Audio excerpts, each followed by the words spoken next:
family function. Well, let me tell you why. First of all, let me say this about Shirley Ruth. Although she told me I could never call her Shirley Ruth, but I did it just to piss her off. Because she knows she'd get that look.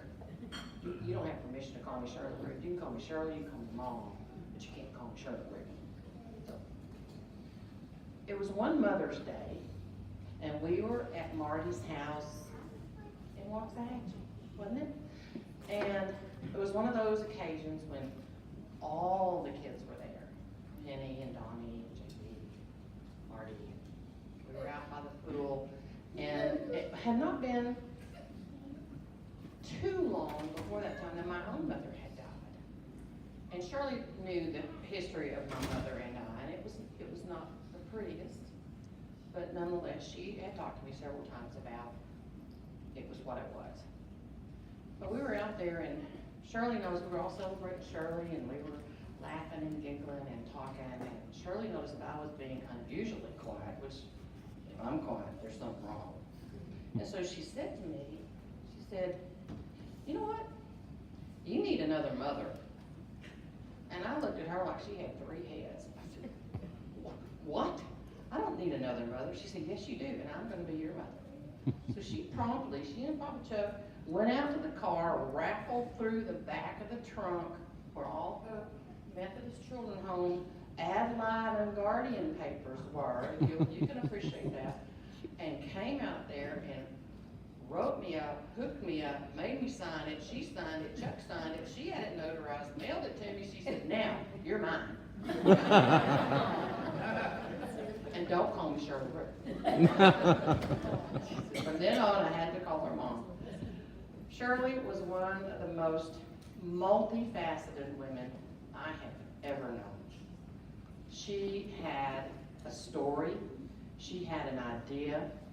She had lots of opinions, and she did not mind sharing them with you.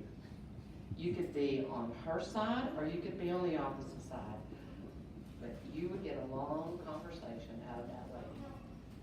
She was divine. She loved to be an antagonist, and Donnie mentioned earlier about her, she would take the opposite side. If you were sharing your side, she would take the opposite side just to get a burr in her side. Well, for years, we had this little going thing. We did that to each other until we finally would both have to just leave the room because we couldn't talk anymore because we were so mad at one another. But then we would come back with a swift hug and a grateful smile and end that discussion. She was delightful. She will be missed.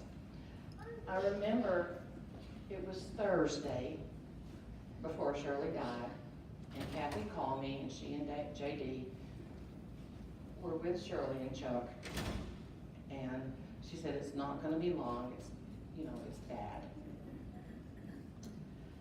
So then I didn't hear from Kathy, and the next morning I texted her, and she said, the hospice nurse is here. Well, that was the day that Shirley died, but the story I want to tell you about that event is the hospice nurse came and said, well, she's doing better, so we're going to take her off critical care hospice. Isn't that the way it was? So we're going to take her off critical care hospice, and she's just going to be on a regular hospice. Now, Shirley's not talking or doing anything. She's just, she's there. And the little nurses, they left to go get stuff to give her a bath, and JD and Kathy were sitting there talking because they were going to make a little schedule to say who's going to be where and how they were going to split up the responsibilities of the next few days, because the hospice nurse said, she could live for another 10 days. And Kathy said that they were making this schedule. They're right there by the bed with Shirley, and JD gets up to leave and kisses his mother, and Shirley passes at that time. So Kathy, we talked about that for a minute, and I said to Kathy, it struck me, I said, wait a minute, just a minute. I said, I've been a nurse for a long, long time, but when people are in Shirley's state at that time, they tell you all the time the last sense to go is hearing. So I said, Kathy, let me tell you something. She was in charge. She said, I'm not not staying another 10 days to do this. You guys are all out of your minds. I'm tired and I'm gone. And I said, so she ended it on her own terms, as only Shirley would do it.